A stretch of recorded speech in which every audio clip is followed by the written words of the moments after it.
Summer is about stone fruit snacking.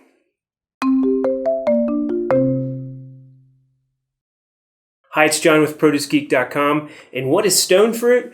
Well, it is fruit that grows on a tree that has a pit. And so that would include all your peach, plum, nectarines, and apricots, even cherries, that kind of stuff. So summer's peak season. What I have here is 4 varieties of organic stone fruit from California during July.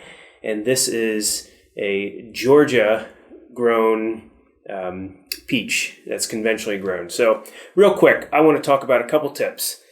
All stone fruit for me at home, I store it on the counter. And the reason is because the refrigerator can keep your fruit longer, but home refrigerators tend to damage the texture over time, and it's easy to just forget about it in there, and then by the time you get to it, your eating experience isn't quite as good. The reason home refrigerators aren't great for stone fruit is because after they're picked, if they're cooled down to 33 or 34 degrees, professionally cooled down to that temperature, they can stay at a nice, keep a nice texture and stay stored well for quite a period of time. But once they get up to room temperature or stored at a supermarket, you don't really want to chill it back down, and especially into the 38 to 44 degree range right in there. That really zaps the texture. So I store at room temperature, and for peaches and nectarines in particular, I like it to soften a little bit. It brings out the sugars and acids to the right balance. So that's where I store it at home. Let's try this yellow peach. This has not ripened, so I'm sure it's going to be a bit crunchy. Love that classic taste though. Nice balance of acid and sugar. Fuzzy skin, love it.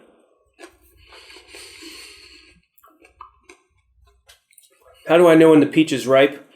At room temperature, after storing it for a little bit, I just give it a gentle squeeze in my palm. I don't jam my thumb or my fingers into it, because then you're going to bruise the fruit. Even if it is hard, that's going to be a bruise that shows up later. So just a gentle squeeze, and if it gives just a little, you're going to have a nice juicy peach. Over to nectarines. Yellow nectarine, similar to my yellow peach. I want to let it ripen a little bit. That's going to be good and tasty.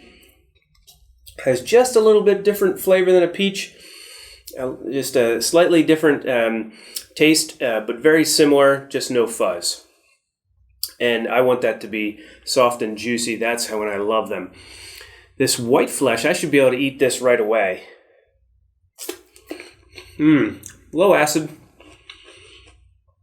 And it's sweet when crunchy and firm, or I can let that soften up and get really juicy. Love the nectarines. Do not be afraid of speckling or spots.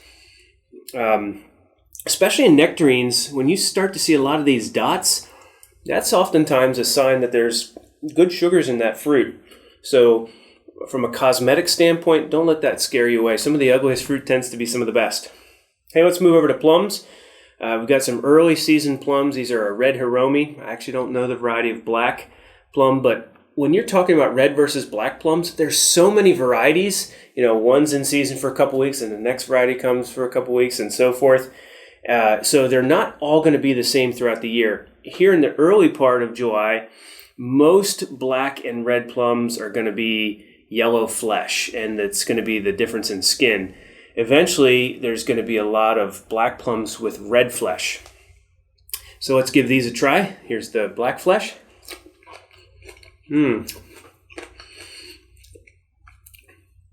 Really, really juicy and sweet and tangy. I would let that soften just a little bit, but not too much, because no one likes a mushy plum. Let's try the red. Has a little more gold flesh. That's pretty darn sweet already. Quite good. Hey, enjoy stone fruit.